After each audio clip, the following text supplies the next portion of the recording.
Okay, Thursday, 1st of January 2026. So, on being a Bitcoin pleb or observations of a Bitcoin pleb.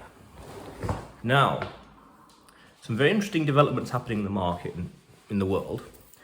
Fundamentally, you get ahead by owning more Satoshis. Simon Dixon described it best where he said the goal was to have more Satoshis at the end of the month than the start of the month. And I say Satoshis rather than Bitcoin because it signifies that you can own portions of a Bitcoin. Every Bitcoin has 100 million Satoshis in it, 50 million, 10 million, 10,000, 5,000, etc., etc. More Satoshis at the end of the month than the start of the month, fundamentally, and put it in self-storage.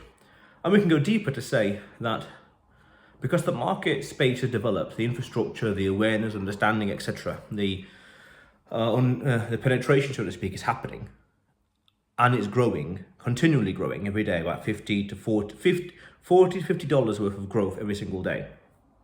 It's happening. The Bitcoin plebs, essentially, put it very simply, all they need to do is own more Bitcoin, own more Satoshis, and of course in self-storage and a few other things, nodes and solo mining, okay. But the place and the space now are the big deciders. They decide what's happening now. It's like a baton. It's gone from the innovators and the cypherpunks and now towards TradFi. The market is growing and the bigger players entering it. So the Bitcoin plebs, they can't necessarily be building all these financial shenanigans and financial assets and infrastructure. They haven't got the tech, the awareness, understanding, etc., etc., etc. But they can still win by owning more Satoshis at the end of the month than at the start of the month, and then putting in self-storage and nodes and solo mining, etc., etc. But that's interesting. That means that the vast majority of people, or Bitcoin plebs, or people in the Bitcoin ecosystem, they win all by doing essentially nothing apart from owning more Bitcoin. Wow. Meaning, just by buying and holding this asset and letting everything else play out, the debasement trade is now called, you win over the long term.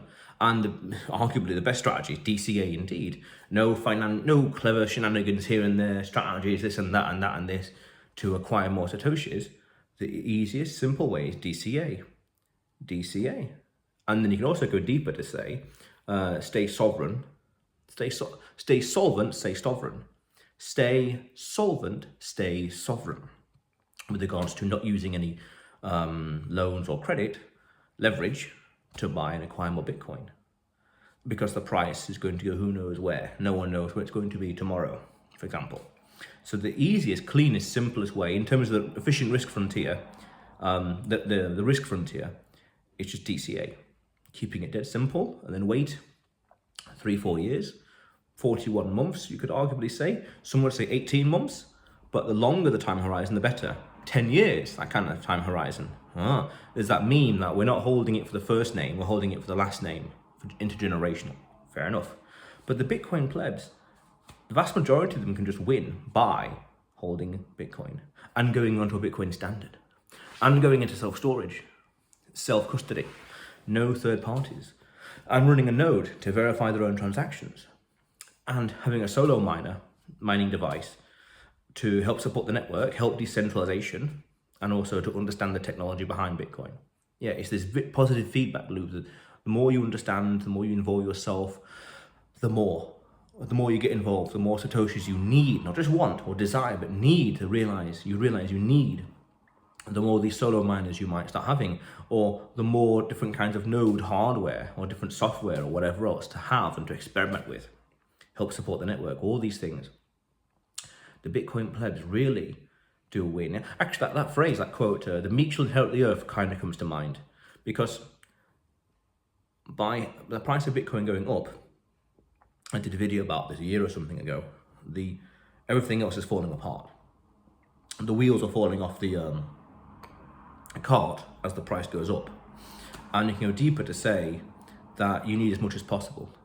And that every time that strategy or any other these companies, they buy Metaplanet, whoever, they buy a Bitcoin here or 10,000 Bitcoin there, that's 10,000 different people out there who will never be a whole coiner, because those Bitcoin are going to go into their self-custody infinitum, forever, perpetually. That doesn't mean that the Bitcoin plebs can be lackadaisical, lazy, resting on their laurels because, oh, these big players will build stuff and do stuff for us. No, because that leads you astray, leads you into danger. Always be doubling down on security, ideas, testing plans, strategizing, self-custody, that's important. Planning ahead, strategizing and building and creating in their own sphere of influence, the circular economies, the infrastructure that they can affect, things like that. Being lackadaisical is dangerous, but being assertive and moving forward, owning more Satoshis, going into self-custody and beyond, there's other things with regards to residency planning and location, voting with your feet. But the Bitcoin plebs fundamentally win by practically doing nothing apart from buying more, fundamentally. That's powerful. That's very powerful. Because as the positive feedback loop, this reflexivity in the market happens, more users, more infrastructure, more miners, higher price, more users, your purchasing power increases. Deflationary. One Satoshi buys you more and more things. One Satoshi can buy you more and more loaves of bread, for example. One Bitcoin can buy you bigger and bigger houses over time. There's 3-4 years, 41 months, 18 months, the time span, 10 years, etc. And that's a whole other conversation with regards to Bitcoin Renaissance and what that means for productivity and art and quality of products and beyond, innovation and technology. That's a whole other conversation.